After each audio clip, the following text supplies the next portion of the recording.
Hello viewers, welcome to ఏకమైస్ academy. ఈ రోజు మనం వీక్లీ కరెంట్ అఫైర్స్ రౌండప్ లో భాగంగా 6 ఇంపార్టెంట్ టాపిక్స్ ఈ వీక్ లో కనిపించిన వాటి గురించి డిస్కస్ చేద్దాం. సో ఒకసారి ఆ టాపిక్ లిస్టింగ్ చూద్దాం. So Lokpal polity point of view important topic. దాని తర్వాత technology adoption fund SNT point of వ్యూలో స్పేస్ టెక్నాలజీలో ఇంపార్టెంట్. ప్రాజెక్ట్ ఫార్మ్ వైబ్స్ ఇది environment at the same time economy agriculture point of view important topic. Internet shut down in India governance కానీ internal security point of view important. Rupee dollar swap options economy point of view important. And Microsoft Majorana ఇది అనేది మనకి S and T point of view especially quantum technologies point of view very important aspect. So first ఇక్కడ మనం discuss చేస్తుంది ఏంటి, లోక్పాల్ గురించి. మరి లోక్పాల్ గురించి మనం ఎందుకు డిస్కస్ చేస్తున్నాము అంటే రీసెంట్ టైమ్స్లో లోక్పాల్ హైకోర్టు జడ్జెస్ కూడా తమ జ్యూరిస్డిక్షన్లోకి వస్తారు అని చెప్పి ఒక సంచలనాత్మక నిర్ణయం చెప్పడం జరిగింది. దాన్ని సుప్రీంకోర్టు స్టే చేసింది. సో ఇప్పుడు మెయిన్గా వచ్చే క్వశ్చన్ ఏంటి, హైకోర్టు అండ్ సుప్రీంకోర్టు జడ్జెస్ ఒకవేళ అవినీతికి పాల్పడ్డారని నిజమైతే ప్రూవ్ అయితే కనుక అప్పుడు లోక్పాల్కి జ్యూరిస్డిక్షన్ ఉంటుందా లేదా, మరి వాళ్ళని అకౌంటబుల్గా మార్చడం ఎలా, అకౌంటబిలిటీ ఉండాలా ఉండొద్దా అనేది ఇప్పుడు వస్తున్న క్వశ్చన్స్. సో దీనికి సంబంధించి మనం లోక్పాల్ ఇన్స్టిట్యూషన్ గురించి ఒకసారి డిస్కస్ చేద్దాం. సో అసలు లోక్పాల్ అంటే ఏంటి, యాంటీ కరప్షన్ అంబుడ్స్మెన్. సో మన ఇండియాలో హై అఫీషియల్స్ ఎవరైతే ఉంటారో అంటే లైక్ ప్రైమ్ మినిస్టర్ కానీ మినిస్టర్స్ కానీ మెంబర్ ఆఫ్ పార్లమెంట్ కానీ గ్రూప్ ఏబిసిడి అఫీషియల్స్ ఎవరైతే ఉంటారో వీళ్ళలో కరప్షన్ ఎలిగేషన్స్ వచ్చినప్పుడు ఇన్వెస్టిగేట్ చేయడానికి ఉన్న ఒక యాంటీ కరప్షన్ అంబుడ్స్మెన్ అంటే లోక్పాల్, రైట్. సో దీనికి సంబంధించిన ఫీచర్స్ చూద్దాం. మరి దీని ఆరిజిన్ ఏంటి, ఇండియా ఈ కాన్సెప్ట్ని ఇన్స్పైర్ చేయడానికి రీజన్ స్వీడన్ 1800s ఈ ఇన్స్టిట్యూషన్ని ఇన్కార్పొరేట్ చేసుకోవడం జరిగింది. దెన్ మన ఇండియాలో ఫస్ట్ టైం ఎవరు ప్రపోజ్ చేశారు అంటే member of parliament Ashok Kumar Sen దీన్ని ఫస్ట్ టైం ప్రపోజ్ చేయడం జరిగింది ఇండియాలో. Okay, Ashok Kumar Sen AK Sen member of parliament గా ఉన్నప్పుడు ఫస్ట్ టైం ఇది అవసరం మన ఇండియాలో అని చెప్పడం జరిగింది. మరి టర్మ్ ఎవరు కాయిన్ చేశారు, లోక్పాల్ అని కానీ లోకాయుక్త. లోక్పాల్ అంటే సెంటర్ లెవెల్లో, స్టేట్ లెవెల్లో లోకాయుక్త అంటున్నాం కదా, మరి ఈ టర్మ్ ఎవరు ఫస్ట్ టైం మెన్షన్ చేశారు అంటే ఎల్ఎం సింఘ్వి అన్నప్పుడు మనకు గుర్తు రావాల్సింది ఏంటి, ఈ కమిటీ రికమెండేషన్స్ మేరకే మనకి పంచాయత్ రాజ్ ఇన్స్టిట్యూషన్స్కి కాన్స్టిట్యూషనల్ స్టేటస్ అనేది రావడం జరిగింది, రైట్. నెక్స్ట్ మరి లెజిస్లేషన్ ఏంటి, Lokpal and Lokayukta act of 2013. ఇది అన్నా హజారే గారి యాంటీ కరప్షన్ మూవ్మెంట్ ఏదైతే ఉందో దాన్ని ఇన్స్పైర్ చేసి తీసుకొచ్చిన లా. మరి ఇక్కడ మెయిన్గా కంపోజిషన్ ఏంటి మనకి అంటే జనరల్గా చైర్మన్తో పాటు 8 మెంబర్స్ ఉంటారు లోక్పాల్లో. ఈ 8 మెంబర్స్లో ఖచ్చితంగా 50% మెంబర్స్ జ్యుడిషియల్ మెంబర్స్ ఉండాలి. అండ్ మనకి ఓవరాల్గా 50%లో కూడా మనకి SC BC ST women minorities ఇలా వీళ్ళ రిప్రజెంటేషన్ ఉండాలని కూడా లోక్పాల్ అండ్ లోకాయుక్త యాక్ట్ చెప్తోంది అనమాట. దెన్ సెలెక్షన్ కమిటీ విషయానికి వస్తే చైర్మన్ని కానీ మెంబర్స్ని కానీ ఎవరు సెలెక్ట్ చేస్తారు, సెలెక్షన్ కమిటీ ఆఫ్ 5 మెంబర్స్. మనకి ప్రైమ్ మినిస్టర్ గారితో పాటు leader of opposition in Lok Sabha, speaker of లోక్సభతో పాటు chief justice of India and eminent jurist. So వీళ్ళు 5 మెంబర్స్ కలిసి సెలెక్షన్ కమిటీ మనకి ఫైనల్గా చైర్మన్ని మెంబర్స్ని రికమెండ్ చేస్తుంది. నెక్స్ట్ ఇక్కడ మెయిన్గా డిస్కస్ చేయాల్సిన జ్యూరిస్డిక్షన్ ఏంటి. సో జ్యూరిస్డిక్షన్ ఎవరికి ఉంటుంది, ప్రైవేట్ పబ్లిక్ అఫీషియల్స్ ఎవరు మనకి ప్రైమ్ మినిస్టర్తో పాటు మినిస్టర్స్, అలానే మెంబర్స్ ఆఫ్ పార్లమెంట్తో పాటు మనకి ఎవరైతే గవర్నమెంట్ అఫీషియల్స్ ఉన్నారో గ్రూప్ ఏబిసిడిఎం అఫీషియల్స్ ఎవరైతే ఉంటారో సెంట్రల్ గవర్నమెంట్ ఎంప్లాయీస్ వాళ్ళందరూ కూడా జ్యూరిస్డిక్షన్లోకి వస్తారు. వాళ్ళే కాకుండా ఏమైనా నాన్ గవర్నమెంటల్ ఆర్గనైజేషన్స్ కానీ ఎంటిటీస్ కానీ ఆర్ ఎనీ బోర్డ్స్ కానీ కార్పొరేషన్స్ కానీ మనకి ఫారిన్ కాంట్రిబ్యూషన్స్ని 10 lakhs కంటే ఎక్కువ రిసీవ్ చేస్తున్నారో ఫారిన్ కాంట్రిబ్యూషన్స్ని వాళ్ళు కూడా లోక్పాల్ కిందకు వస్తారు అని మనకి తెలుస్తుంది. దెన్ పవర్స్ అండ్ ఫంక్షన్స్ ఏంటి, ఇన్వెస్టిగేట్ చేయడం, కరప్షన్ రిలేటెడ్ ఛార్జెస్ వచ్చినప్పుడు దాన్ని ఇన్వెస్టిగేట్ చేయడానికి సిబిఐ లాంటి బాడీస్కి కూడా ఆర్డర్స్ పాస్ చేయొచ్చు. Then preliminary enquiry. So enquiry చేయాలంటే మనకి ఇక్కడ మెయిన్గా ఎంక్వైరీ 60 daysలో కంప్లీట్ అవ్వాలని కూడా టైమ్ బౌండ్ మేనర్లో లోక్పాల్ లోకాయుక్త యాక్ట్ చెప్తోంది. సర్చ్ అండ్ సీజర్, మరి ఈ పవర్ ఎక్కడి నుంచి వచ్చింది, సివిల్ ప్రొసీజర్ కోడ్ 1908 ప్రకారం ఈ పవర్ లోక్పాల్కి కన్ఫర్ అయింది. నెక్స్ట్ అసర్ట్ అటాచ్మెంట్ కానీ మనకి ప్రాసిక్యూషన్ ఎలో చేయడానికి ఉండే పవర్స్ అన్నీ కూడా లోక్పాల్కి, అంటే మనకు ఎవరైతే అక్యూజ్డ్ పర్సన్స్ ఉన్నారో వాళ్ళ యొక్క ఎసెట్స్ అనేవి అటాచ్ చేసుకోవడానికి కూడా స్కోప్ అనేది ఇక్కడ కనిపిస్తుంది. నెక్స్ట్ ఎక్సెప్షన్స్ ఏంటి, సిట్టింగ్ జడ్జెస్ని అంటే మనం కాన్స్టిట్యూషనల్ కోర్ట్స్గా సుప్రీంకోర్టు ఆర్ హైకోర్టు విషయంలో మనం ఒకవేళ సిట్టింగ్ జడ్జెస్ మీద ఎంక్వైరీ చేయాలన్నప్పుడు చీఫ్ జస్టిస్ యొక్క పర్మిషన్ అనేది అవసరం అని చెప్తోంది. అలానే చీఫ్ జస్టిస్ ఎప్పుడైతే కనుక మనం అంటే ఒక సుప్రీంకోర్టు జడ్జిని ఎంక్వైరీ చేయాల్సి వస్తే కరప్షన్ రిలేటెడ్ ఎలిగేషన్స్లో అప్పుడు చీఫ్ జస్టిస్ ఆఫ్ ఇండియాని కూడా కన్సల్ట్ చేయాల్సిన అవసరం ఉంది అని ఈ యాక్ట్ చెప్తోంది. Next topic technology adoption fund. మరి దీన్ని ఎవరు స్టార్ట్ చేశారు అని అంటే రీసెంట్ టైమ్స్లో ఒక ఫైనాన్స్ ఇనిషియేటివ్గా ఇన్స్పేస్ ఇండియా లిమిటెడ్ అనేది దీన్ని తీసుకురావడం జరిగింది. మరి దేనికోసం తీసుకొచ్చారు? ఇన్స్పేస్ అనేది మెయిన్గా మనకి ప్రైవేట్ సెక్టర్ రోల్ అనేది స్పేస్లో పెంచడానికి తీసుకొచ్చిన బాడీ. మరి వాళ్ళు ఏంటి, మనం ఓన్గా ఇండియాలోనే కావాల్సిన టెక్నాలజీస్ని డెవలప్ చేసుకోవాలి, ఫారిన్ డిపెండెన్స్ అనేది తగ్గించాలి. సో దాని విషయంలో మనం స్పేస్ స్టార్టప్స్ని ఎంకరేజ్ చేయాలన్నా, ఎంఎస్ఎంఈస్ని ఎంకరేజ్ చేయాలన్నా ఒక ఫైనాన్స్ మెకానిజం ఉండాలి అని చెప్పి ఈ టెక్నాలజీ అడాప్షన్ ఫండ్ని ఎస్టాబ్లిష్ చేయడం జరిగింది. సో మెయిన్గా ఇక్కడ మనం గుర్తుపెట్టుకోవాల్సిన initiative of IN-SPACe India limited main objective ఏంటి, ఫారిన్ యొక్క డిపెండెన్స్ అనేది తగ్గించాలి. ఫారిన్ శాటిలైట్స్ కానీ ఆ టెక్నాలజీస్ని కానీ మనం ఎక్కువ యూజ్ చేయకుండా మనం ఓన్గా డెవలప్ చేసుకునే కెపాసిటీ రావడం కోసం. మెయిన్గా డిపార్ట్మెంట్ ఇన్వాల్వ్డ్ ఏంటి ఇక్కడ, ఇన్స్పేస్ అనేది మనకి డిపార్ట్మెంట్ ఆఫ్ స్పేస్ కింద ఉంది. సో ఇన్స్పేస్ ఎస్టాబ్లిష్ చేస్తుంది కాబట్టి ఇది కూడా డిపార్ట్మెంట్ ఆఫ్ స్పేస్ కిందకి వస్తుంది. మరి ఇక్కడ ఏం ఏంటి, commercialising innovation in the space technologies. అంటే లాంచ్ వెహికల్స్ విషయంలో అవ్వచ్చు, టెక్నాలజీస్ విషయంలో అవ్వచ్చు, మనకి ఇండియన్ స్టార్టప్స్ని, ఎంఎస్ఎంఈస్ని, లార్జర్ ఇండస్ట్రీస్ని ప్రమోట్ చేయడానికి ఇనిషియేటివ్ అనేది హెల్ప్ అవుతుంది. అలానే ఇండియా పొజిషన్ అనేది గ్లోబల్ స్పేస్ లీడర్గా ప్రమోట్ చేయడానికి కూడా ఇది హెల్ప్ అవుతుంది. మరి ఇక్కడ మెయిన్గా ఏంటి ఫీచర్స్ అంటే, ఈ టెక్నాలజీ అడాప్షన్ ఫండ్ చూస్తే కనుక మనకి ఎంఎస్ఎంఈస్ విషయంలో 60% ఆఫ్ ద ఫండింగ్ ఈ పర్టికులర్ ఫండ్ నుంచే వస్తుంది. అంటే ఎంఎస్ఎంఈస్ ఏమైనా స్పేస్ సెక్టర్లో కొత్త ఇన్నోవేషన్స్ని తీసుకురావాలన్నప్పుడు 60% ఎంఎస్ఎంఈస్కి, 40% లార్జ్ ఇండస్ట్రీస్కి ఫండింగ్ అనేది ఈ ఫండ్ నుంచి ఇవ్వడం జరుగుతుంది. మరి మాక్సిమం క్యాప్ ఎంత చేశారు అని అంటే 25 crores క్యాపింగ్ అనేది చేశారు. సో ఇక్కడ మనం గుర్తుపెట్టుకోవాల్సింది ఈ పాయింట్స్ కూడా, రైట్. క్యాపింగ్ అనేది ఎంత ఉంది, 25 crores. మరి ఎలిజిబిలిటీ విషయానికి వస్తే నాన్ గవర్నమెంట్ ఎంటిటీస్ ఏవైతే ఉంటాయో అవన్నీ ఎలిజిబుల్ అనమాట. నాన్ గవర్నమెంటల్ ఎంటిటీస్ ఏవైతే స్పేస్ సెక్టర్లో యాక్టివ్గా ఉన్నాయో అవన్నీ కూడా ఇక్కడ మెయిన్గా ఇంపార్టెంట్ రోల్ ప్లే చేస్తాయి. మరి ఫోకస్ ఏరియాస్ ఏంటి, లాంచ్ వెహికల్స్ విషయంలో అవ్వచ్చు, కొత్త కొత్త టెక్నాలజీస్ మనం యూజ్ చేసేవి space technology point of view ఏ విషయాల్లో అయినా కానీ వీళ్ళు కొత్తగా రీసెర్చ్ అండ్ ఇన్నోవేషన్ ఎంకరేజ్ చేసి కొత్త వాటిని తీసుకురావచ్చు. మరి అవుట్కమ్స్ విషయంలో ఏంటి, మనం కొత్త టెక్నాలజీస్ లైక్ ఏఐని కానీ, ఇంటర్నెట్ ఆఫ్ థింగ్స్ని కానీ ఇలాంటి వాటిని ఇన్కార్పొరేట్ చేసి కొత్తగా ఇన్నోవేషన్స్ తీసుకొచ్చి వాటికి ఇంటెలెక్చువల్ ప్రాపర్టీ రైట్స్ని కూడా గెయిన్ చేయడం ఈ ఫండ్ యొక్క మెయిన్ ఉద్దేశం. మరి నెక్స్ట్ ఇన్స్పేస్ గురించి చూద్దాం. ఇన్స్పేస్ అనేది ఎప్పుడు ఎస్టాబ్లిష్ అయింది, 2020లో ఎస్టాబ్లిష్ అయింది. ఇండియన్ గవర్నమెంట్ యొక్క స్పేస్ సెక్టర్ రీఫార్మ్స్లో భాగంగా దీన్ని ఎస్టాబ్లిష్ చేశారు. మరి ఏ మినిస్ట్రీ కిందకి వస్తుంది అంటే మనకి మినిస్ట్రీ అనేది డెడికేటెడ్గా లేదు, బట్ డిపార్ట్మెంట్ ఆఫ్ స్పేస్ కిందకి ఇది వస్తుంది. మరి హెడ్ క్వార్టర్స్ ఎక్కడ ఉంది, అహ్మదాబాద్ గుజరాత్ దగ్గర ఉన్న భోపాల్లో ఉంది. మధ్యప్రదేశ్ భోపాల్ కాదు, ఇది Bhopal near Ahmedabad.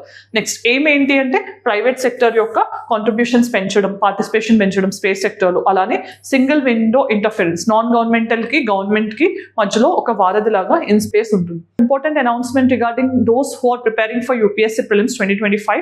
So if you are unsure about your revision, then Ekamais Academy is offering a rapid revision program which was about to start from 17th March 2025. So in this program of 125 lectures, 125 hours of lectures, you will be covered with all the static, current and previous papers analysis by the subject experts, and for the detailed schedule you can scan the QR code available on the screen. This program is entirely available at the rate of 2,999 only, and if you join in this particular program you can also access the test series of Ekamais Academy at a very affordable rate of 999 only. So for any further details you can contact us on this number. Next topic ఏంటి, project farm vibes. ఇది అగ్రికల్చర్కి సంబంధించి ఎస్ఎన్టీని మనం ఎలా incorporate చేయాలి, better outcomes ఎలా తీసుకురావాలి అనే ఉద్దేశంతో రీసెంట్ టైమ్స్లో మనకి మైక్రోసాఫ్ట్ CEO ఒక అగ్రికల్చర్ ట్రస్ట్ ఫండ్ అనే దాన్ని బారామతిలో ఇనాగ్రేట్ చేస్తూ డెవలప్మెంటల్ ట్రస్ట్ ఇనాగ్రేషన్లో భాగంగా ఈ ప్రాజెక్ట్ ఫార్మ్ వైబ్స్ని స్టార్ట్ చేశారు. సో దీని ప్రకారం ఏంటి, మనం ఆర్టిఫిషియల్ ఇంటెలిజెన్స్ డ్రివెన్ సొల్యూషన్స్ని యూజ్ చేసి అగ్రికల్చర్లో క్రాప్ ఈల్డ్ పెంచడం ఎలా, వాటర్ ఎఫిషియన్సీని పెంచడం ఎలా, వేస్ట్ తగ్గించడం ఎలా, వీటన్నిటి గురించి మనకి మెయిన్గా ఈ ప్రాజెక్ట్ హెల్ప్ చేస్తుంది. సో మెయిన్గా ఇక్కడ గుర్తుపెట్టుకోవాల్సిన విషయాలు ఏంటి, ఇది ఒక AI driven agriculture technology. So దీనివల్ల మనకు వచ్చే అడ్వాంటేజెస్ ఏంటి, ఫార్మింగ్ ఎఫిషియన్సీ పెరుగుతుంది, సస్టైనబిలిటీ పెరుగుతుంది, ప్రొడక్టివిటీ కూడా పెరుగుతుంది. సో దీంట్లో మనం శాటిలైట్ డేటాని యూజ్ చేయడం, ఇస్రో నుంచి ఇంటర్నెట్ ఆఫ్ థింగ్స్ యూజ్ చేసే సెన్సార్స్ని యూజ్ చేయడం, దాంతోపాటు డ్రోన్స్ని యూజ్ చేయడం, AI రిలేటెడ్ అల్గోరిథమ్స్ని యూజ్ చేయడం, ఇవన్నీ కూడా ఈ ప్రాజెక్ట్లో మెయిన్ కాంపోనెంట్స్ అనమాట. దెన్ ఈ దీంట్లో ఆర్గనైజేషన్స్ ఏవైతే ఇన్వాల్వ్ అయ్యాయి అంటే మైక్రోసాఫ్ట్ కానీ, ఎడ్జర్ IAI టీమ్ అనేది అగ్రికల్చర్ డెవలప్మెంట్ ట్రస్ట్ బారామతిలో ఉంది వాళ్ళు, అండ్ ఆక్స్ఫర్డ్ యూనివర్సిటీతో పాటు AI రీసెర్చర్స్ కూడా దీంట్లో ఇన్వాల్వ్ అయ్యారు.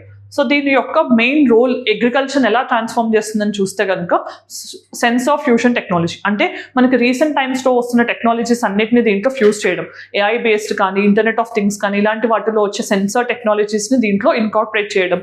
తర్వాత ఏఐ పవర్డ్ ఇన్సైట్స్, సో మన ఏఐ టెక్నాలజీని యూస్ చేసి వెదర్ ప్యాటర్న్స్ని ప్రిడిక్ట్ చేయడం, సాయిల్ మాయిస్చర్ కంటెంట్ ఎలా ఉందని ప్రిడిక్ట్ చేయడం, ఇవన్నీ కూడా ఈజీ అవుతాయి. దెన్ ఈ మొత్తం అసిస్టెన్స్ అనేది ఫార్మర్స్కి లోకల్ లాంగ్వేజెస్ ఆర్ వర్నాక్యులర్ లాంగ్వేజెస్లోనే అవైలబుల్గా ఉండబోతోంది. అలానే ప్రెసిషన్ ఫార్మింగ్, అంటే యాక్యురేట్గా మనకి ఎంత కావాలో అంత ఇన్పుట్ ఇస్తే మనకి తక్కువ ఇన్పుట్స్తో మాక్సిమం అవుట్పుట్ వచ్చేలాగా దీన్ని ప్లాన్ చేశారు. And climate responsive farming, so AI use చేసి మనం ముందే క్లైమేటిక్ ప్యాటర్న్స్ని కానీ వెదర్ ప్యాటర్న్స్ని కానీ అనలైజ్ చేసి మనకి ఎంత వాటర్ ఎఫిషియన్సీ అనేది అవసరం అనేది ప్రిడిక్ట్ చేయడం ఈజీ అవుతుంది. దెన్ దీని యొక్క ఇంపాక్ట్ అగ్రికల్చర్ ఎలా ఉండబోతోంది అంటే 40% increase in the crop yield అనేది కనిపిస్తుంది. అలానే 25% reduction in the fertiliser cost, 50% water conservation, shorter crop cycle, అంటే ఎక్కువ క్రాప్స్ ఒకటే సంవత్సరంలో మనం ప్లాన్ చేయొచ్చు. అలానే 12% reduction in the post harvest losses. So వీటన్నిటి బెనిఫిట్స్ అనేవి ఇవి. నెక్స్ట్ టాపిక్ ఏంటి, internet shut down in India. So recent report ప్రకారం ఇండియా ఫస్ట్ టైం 6 yearsలో first time top country with internet shut డౌన్స్గా రికార్డ్ అవ్వలేదు. ఇంతకుముందు అంటే లాస్ట్ 6 yearsలో కూడా ఎక్కువ ఇంటర్నెట్ షట్ డౌన్స్ ఏ కంట్రీలో జరుగుతున్నాయి అంటే ఆ రిపోర్ట్ ప్రకారం ఇండియానే అనే ఆన్సర్ కనిపిస్తుంది. మరి ఈ ఇయర్ ఏ కంట్రీ టాప్లో ఉంది అంటే మయన్మార్. సో మయన్మార్ మనకంటే ఎక్కువ ఇంటర్నెట్ షట్ డౌన్, అంటే ఇండియాలో 84 రికార్డ్ అయితే 2024లో మయన్మార్లో 85 ఇంటర్నెట్ షట్ డౌన్స్ ఉన్నాయి అని ఈ రిపోర్ట్ చెప్తోంది. అసలు మరి ఇంటర్నెట్ షట్ డౌన్ అంటే ఏంటి? గవర్నమెంట్ కొన్ని సిచ్యువేషన్స్ని కంట్రోల్లోకి తీసుకురావడానికి ఇంపోజ్ చేసే రెస్ట్రిక్షన్ అనమాట. ఏ విషయంలో ఆన్లైన్ కమ్యూనికేషన్ ప్లాట్ఫామ్స్ని యూజ్ ఆఫ్ ఇంటర్నెట్ విషయంలో మనకి కొన్ని రెస్ట్రిక్షన్స్ని కానీ ఆర్డర్స్ని కానీ ఇంపోజ్ చేయడాన్ని ఇంటర్నెట్ షట్ డౌన్ అంటాం. సో మరి దీన్ని ఎక్కడెక్కడ యూజ్ చేస్తారు? ఎప్పుడైతే పబ్లిక్ వైలెన్స్ కానీ కమ్యూనల్ రైట్స్ పెరుగుతాయో, లేకపోతే ఎలక్షన్స్ టైంలో కానీ ఎడ్యుకేషన్ రిలేటెడ్ మనకి మెజర్స్ అవసరం ఉందన్నప్పుడు కానీ ఇలాంటప్పుడు మనకి ఇంటర్నెట్ షట్ డౌన్స్ని ఇంపోజ్ చేస్తుంటారు. నెక్స్ట్ మరి laws governing internet shut downs ఏంటి? Indian telegraph act of 1885. ఇక్కడ లార్డ్ డఫరిన్ ఉన్నారు మనకు ఆ టైంలో వైస్రాయ్గా, not Lord viceroy. Next section 144 of CrPC. So 144 of CrPC ప్రకారం ఏంటి, మనకి కర్ఫ్యూని ఇంపోజ్ చేయొచ్చు. సో కర్ఫ్యూ అంటే ఏంటి, ఎప్పుడైతే పబ్లిక్ లా అండ్ ఆర్డర్ కానీ ఇది డిస్టర్బ్ అవుతుందో అప్పుడు మనం district magistrate restriction with respect to movement కానీ ఫ్రీడమ్ ఆఫ్ ఎక్స్ప్రెషన్ని కానీ కంట్రోల్ చేయడానికి సెక్షన్ 144 కింద కొన్ని ఆర్డర్స్ పాస్ చేయొచ్చు. అప్పుడు ఇంటర్నెట్ బ్యాన్స్ని ఇంపోజ్ చేయొచ్చు అని కూడా ప్రొవిజన్స్ చెప్తున్నాయి. Next temporary suspension of telecom services. ఇది 2017లో ఐటీ రూల్స్కి చేసిన ఒక అమెండ్మెంట్ అనమాట. దాని ప్రకారం ఏంటి, ఒక రివ్యూ కమిటీ 48 hours రివ్యూ చేసి ట్రాన్స్పరెన్సీ ఉంది, షట్ డౌన్లో ప్రాపర్ రీజన్ ఉంది అన్నప్పుడు దాన్ని కంటిన్యూ చేయొచ్చు. నెక్స్ట్ మరి గ్లోబల్ షట్ డౌన్స్ ఎంత ఉన్నాయంటే మనం చూస్తే టాప్ కంట్రీగా మయన్మార్ ఉంది with 85, next position India with 84 ఉంది, నెక్స్ట్ పాకిస్తాన్ విత్ 21 ఉంది, దెన్ 4th ప్లేస్లో రష్యా, 5th ప్లేస్లో యుక్రెయిన్ ఉంది, Palestine is 6th place and Bangladesh in the 7th place with 5 internet shut downs. మరి ఇక్కడ స్టేట్ వైజ్ చూస్తే ఇండియాలో ఎక్కువగా ఇంపోజ్ చేశారంటే మనం తెలిసిందే మణిపూర్లో ఉన్న వైలెన్స్ని కంట్రోల్ చేయడానికి ఆల్మోస్ట్ 2024 ఇయర్లోనే 21 times ఇంటర్నెట్ని షట్ డౌన్ చేశారు. నెక్స్ట్ హర్యానాలో 12 times నూర్ వైలెన్స్ జరిగింది లాస్ట్ ఇయర్. అలానే జమ్మూ అండ్ కాశ్మీర్లో కూడా సిచ్యువేషన్ని కంట్రోల్ చేయడానికి 12 times ఇంపోజ్ చేశారు. మరి రీజన్స్ ఎక్కువగా ఏం కనిపిస్తున్నాయి ఇంటర్నెట్ని షట్ డౌన్ చేయడానికంటే ప్రొటెస్ట్ ఎక్కువ, కమ్యూనల్ వైలెన్స్ నెక్స్ట్ ప్లేస్లో ఉంది, అలానే గవర్నమెంట్ జాబ్ ఎగ్జామినేషన్స్ టైంలో పేపర్ లీక్స్ ఇలాంటివి అవ్వకుండా ఉండడానికి కూడా ఇంటర్నెట్ షట్ డౌన్స్ని చేయడం జరిగింది. Next topic rupee and dollar swap agreements. So మరి రూపీ అండ్ డాలర్ స్వాప్ అంటే ఏంటి? సో ఇక్కడ స్వాప్ అంటే ఏంటి, ఎక్స్చేంజ్, అంటే someone is giving the Indian rupee and someone else is giving dollars in return. దీన్నే రూపీ డాలర్ స్వాప్ అంటాం. మరి ఇక్కడ ఎవరు ఇస్తున్నారు ఎవరు తీసుకుంటున్నారు అని చూస్తే కనుక ఇక్కడ మనకి బ్యాంక్స్. సో బ్యాంక్స్ ఏం చేస్తాయి జనరల్గా, ఇక్కడ ఆర్బీఐ, ఇక్కడ బ్యాంక్స్. సో బ్యాంక్స్ వాటి దగ్గర ఉన్న డాలర్స్ని ఆర్బీఐ దగ్గర పెట్టి రూపీస్ని తీసుకుంటాయి. కొన్ని రోజుల తర్వాత మళ్ళీ మేము డాలర్స్ని ఒక రేట్కి కొంటాము అనే ప్రామిస్తో వాటి దగ్గర ఉన్న డాలర్స్ని ఆర్బీఐ దగ్గర పెట్టి ఇన్ రిటర్న్ రూపీస్ తీసుకోవడాన్ని ఏమంటాం, రూపీ డాలర్ స్వాప్ యాక్షన్స్ అంటాం. మరి దీన్ని ఆర్బీఐ ఎందుకు చేస్తుంది, ఎవరు చేస్తారు అంటే ఆర్బీఐ చేస్తుంటుంది. ఆర్బీఐ ఎందుకు చేస్తుంది అని అంటే మన మానిటరీ ఎకానమీలో, అంటే మనకి మానిటరీ పాలసీ మెషర్స్లో భాగంగా మనకి కొత్తగా మన కంట్రీలో కరెన్సీ అనే దాన్ని ఇన్ఫ్యూజ్ చేయడానికి, అంటే లిక్విడిటీని ఇన్ఫ్యూజ్ చేయడానికి కానీ, కరెన్సీలో వచ్చే వోలటాలిటీస్ ఏవైతే ఉంటాయో ఒక స్టెబిలైజ్ చేయడానికి కరెన్సీ ఎక్స్చేంజ్ని కానీ వీటన్నిటిని దృష్టిలో పెట్టుకుని ఆర్బీఐ చేసే స్వాప్ని రూపీ డాలర్ స్వాప్ అగ్రిమెంట్స్ అంటాం. సో దీని విషయంలో ఇక్కడ మనకి మెయిన్గా తెలుసుకోవాల్సింది ప్రాసెస్. సో ఫస్ట్ లెగ్లో ఏమవుతుంది, బయింగ్. సో ఇక్కడ ఏం చేస్తున్నారు, బయింగ్స్ US డాలర్స్ ఏవైతే ఉంటాయో వాటి దగ్గర వాటిని RBIకి సెల్ చేసి ఇన్ రిటర్న్ రూపీస్ని తీసుకుంటాయి. తర్వాత ఏంటి, with a promise. Reverse leg అంటే ఏంటి, మేము మళ్ళీ ఆ డాలర్స్ని రూపీస్ ఇచ్చేసి తీసుకుంటాము అనే ప్రామిస్తో ఇది జరుగుతుంది అనమాట. దీనివల్ల మెయిన్గా ఉండే ఫీచర్స్ ఏంటని చూస్తే కనుక మనకి టెనర్ షార్ట్ టర్మ్లో జరగవచ్చు, లాంగ్ టర్మ్లో జరగవచ్చు. షార్ట్ టర్మ్లో జరిగితే కనుక మనకి మినిమం 6 months టైంకి తీసుకోవచ్చు, లేదంటే లాంగ్ టర్మ్లో అంటే 3 years ఆర్ అబౌవ్కి కూడా ఈ ఎక్స్చేంజ్ కానీ స్వాప్ కానీ చేయొచ్చు. నెక్స్ట్ లిక్విడిటీ మేనేజ్మెంట్లో ఇది మెయిన్ రోల్ ప్లే చేస్తుంది. లిక్విడిటీ అంటే మనకి ఇన్ఫ్యూజ్ చేయడమైనా అబ్జార్బ్ చేయడమైనా దేన్నైనా, అంటే మన కరెన్సీ ఎక్కువ ఉంది లేకపోతే లిక్విడిటీ ఎక్కువ ఉంది అని RBI భావించినప్పుడల్లా ఈ మెషర్ని రిసార్ట్ చేయొచ్చు. ఫారిన్ ఎక్స్చేంజ్ మనం యూటిలైజేషన్ విషయంలో అయినా RBI మెషర్ని తీసుకోవచ్చు. అలానే ఎక్స్చేంజ్ రేట్, ఎప్పుడైతే రూపీ ఎక్కువగా డిప్రిషియేట్ అవుతుంది అని భావించారో అప్పుడు దాన్ని అప్రిషియేట్ చేయడానికి, అంటే కొంచెం స్ట్రెంథెన్ చేయడానికి వీకెనింగ్ ఆఫ్ ద రూపీ విషయంలో కూడా దీన్ని రిసార్ట్ చేయొచ్చు. మరి ఇండియన్ ఎకానమీ మీద మొత్తం ఇంపాక్ట్ ఎలా ఉంటుంది అంటే, బ్యాంకింగ్ లిక్విడిటీ పెంచడానికి ఇది యూజ్ అవుతుంది, మానిటరీ పాలసీ ట్రాన్స్మిషన్ విషయంలో హెల్ప్ అవుతుంది, వీకెనింగ్ ఆఫ్ ద రూపీని రివర్స్ చేయడానికి హెల్ప్ అవుతుంది. అలానే ఎకనామిక్ గ్రోత్, కొత్త ఇండస్ట్రీస్ని బిజినెస్ని స్టిమ్యులేట్ చేయడానికి మెషర్ అనేది హెల్ప్ అవుతుంది.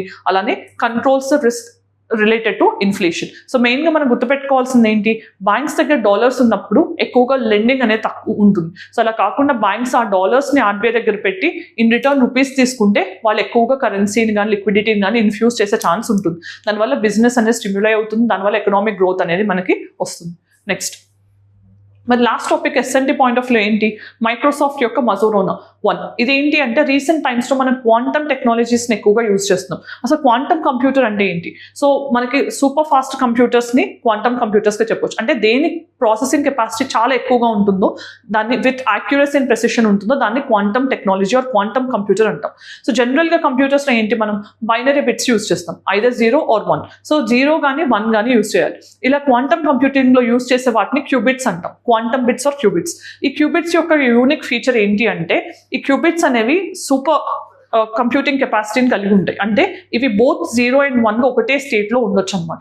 దాన్ని మనం అడ్వాంటేజ్గా తీసుకుని కంప్యూటింగ్ ప్రాసెస్ని మరీ స్పీడ్ అప్ చేయడానికి హెల్ప్ చేయడానికి యూజ్ చేసే టెక్నాలజీయే ఈ క్వాంటమ్ టెక్నాలజీ. దానికి సంబంధించి ఫస్ట్ క్వాంటమ్ చిప్ని మైక్రోసాఫ్ట్ మజోరోనా నేమ్తో ఇప్పుడు డెవలప్ చేసింది. సో దీనివల్ల ఏమవుతుంది, కంప్యూటింగ్ ప్రాసెస్ అనేది చాలా ఫాస్ట్ అని అవుతుంది, అలానే ఎర్రర్ ఫ్రీ అవుతుంది. సో మనకి 0 errors ఈ 0 errors మనం మాక్సిమం అవుట్పుట్ని తెచ్చుకోవచ్చు. సో ఇక్కడ క్వాంటమ్ కంప్యూటింగ్ చిప్ని ఎవరు డెవలప్ చేశారు, మైక్రోసాఫ్ట్ డెవలప్ చేసింది. దీని యూజెస్ ఏంటి మనకి మెయిన్గా చూస్తే కనుక, మినిమైజింగ్ ద కంప్యూటేషనల్ ఎర్రర్స్, దాంతోపాటు ఎగ్జోటిక్ క్వాంటమ్ స్టేట్ని అచీవ్ చేయడానికి కూడా ఇది యూజ్ అవుతుంది. మెయిన్గా డెవలప్ చేసింది ఎవరు, మైక్రోసాఫ్ట్ విత్ DARPA. DARPA అంటే ఏంటి, US defence advanced research projects agency. ఇది కండక్ట్ చేసిన ఒక ఎక్స్పెరిమెంటల్ దాంట్లో ఈ పర్టికులర్ ప్రోగ్రామ్తో మైక్రోసాఫ్ట్ ఫస్ట్ ప్లేస్లో ఆర్ యూ కెన్ సే ఫైనలిస్ట్గా ఉంది. దానివల్ల ఈ పర్టికులర్ చిప్ అనేది ఇప్పుడు న్యూస్లో ఉంది. సో ఇక్కడ మెయిన్గా దీని వెనుక ఉన్న మెకానిజం ఏంటి అంటే, టోపో కండక్టర్స్. మనకి టోపో సెమీ కండక్టర్స్ అంటాం. ఈ టోపో సెమీ కండక్టర్స్ని యూజ్ చేసి మనం క్వాంటమ్ బిట్స్ ఆర్ క్యూబిట్స్ అయినా 0 or 1 ఏదైతే సేమ్ స్టేట్లో ఎగ్జిట్ అవుతుంది. క్యూబిట్స్ అంటే సింపుల్ ప్రాసెస్. మనం ఒక కాయిన్ని టాస్ చేసినప్పుడు అది బోత్ హెడ్ అండ్ టెయిల్గా ఉందా లేకపోతే క్లియర్గా హెడ్గా ఉందా టెయిల్గా ఉందా అని చెప్పడం కష్టం. సో ఆ స్టేట్ ఏదైతే ఉంటుందో అది 2 హెడ్ అండ్ టెయిల్గా ఉంటుందో దాన్నే క్యూబిట్ స్టేట్ అంటాం అనమాట. అంటే 0గా ఉంటుంది 1గాను ఉంటుంది. క్లియర్గా 0నా 1 అనేది ఎస్టాబ్లిష్ చేయడం కష్టం. మనకి ఏది అవసరం ఉందో దాన్ని వాడుకుంటూ ఈ క్వాంటమ్ టెక్నాలజీని డెవలప్ చేస్తారు, రైట్. సో నెక్స్ట్ మరి దీని యొక్క సిగ్నిఫికెన్స్ ఏంటి అంటే, first thing enhance stability. So మనకి మెయిన్గా ఇక్కడ కంప్యూటేషనల్ ఎర్రర్స్ తగ్గుతాయి, దాంతోపాటు ఫాస్టర్ ప్రాబ్లమ్ సాల్వింగ్ అనేది అడ్వాంటేజ్, దీంతో పాటు రెవల్యూషనరైజింగ్ ద ఇండస్ట్రీస్. రేపు ఫ్యూచర్లో మొత్తం టెక్నాలజీ డ్రివెన్ ఇండస్ట్రీస్ అన్నీ కూడా చాలా రెవల్యూషనైజ్ అవ్వబోతున్నాయి. అలానే క్వాంటమ్ రీసెర్చ్ అనే దానికి ఇది బూస్ట్ చేస్తుంది. ఏఐని కానీ కొత్త టెక్నాలజీస్ని, సైబర్ సెక్యూరిటీ లాంటివి, ఎన్క్రిప్షన్స్ అనే మెకానిజమ్స్ని ఇంకా స్ట్రెంథెన్ చేయడానికి కానీ వీటన్నిటికీ ఇది హెల్ప్ అవుతుంది. అలానే మైక్రోసాఫ్ట్ యొక్క గ్లోబల్ లీడర్షిప్ ఏదైతే ఉందో క్వాంటమ్ టెక్నాలజీస్లో అది ఎస్టాబ్లిష్ చేయడానికి ఇది ఇంకా హెల్ప్ చేస్తుంది. మరి దీనికి సంబంధించిన ప్రాక్టీస్ క్వశ్చన్స్ ఒకసారి చూద్దాం. First question, the selection committee for appointing Lokpal consist of following members except. అంటే లోక్పాల్ సెలెక్షన్ కమిటీలో లేని మెంబర్ ఎవరు అనేది 4 ఆప్షన్స్ నుంచి కరెక్ట్గా ఐడెంటిఫై చేసి కామెంట్ సెక్షన్లో చెప్పండి. Next question, which of the following statements about IN-SPACE is correct? First, it is an autonomous nodal agency under Department of Space. Second, it authorizes and regulates non-governmental entities in the space sector. Third, it directly launches satellites for private companies. మరి వీటిల్లో ఏ options correct అనేది comment section చెప్పండి. Next, In the context of Indian economy, rupee dollar swap is primarily used for first, controlling inflation directly, second, managing foreign exchange reserves and liquidity, third, regulating the stock market volatility, and third, finally, controlling the government borrowing. మరి వీటిలో దేనికి rupee currency swap agreements మనం వాడుతుంటాం అనేది answer comment section లో చెప్పండి. మరి ఈ రోజు మనం వీక్లీ కరెంట్ అఫైర్స్ రౌండప్ లో భాగంగా 6 important topics from various subjects discuss చేయడం జరిగింది. ఈ టాపిక్స్ మీకు నచ్చినట్లయి మీ ప్రిపరేషన్ లో యూజ్ అయింది అనుకుంటే కనుక మీ ఒపీనియన్ కామెంట్ సెక్షన్ లో చెప్పండి. Thanks for watching. All the very best.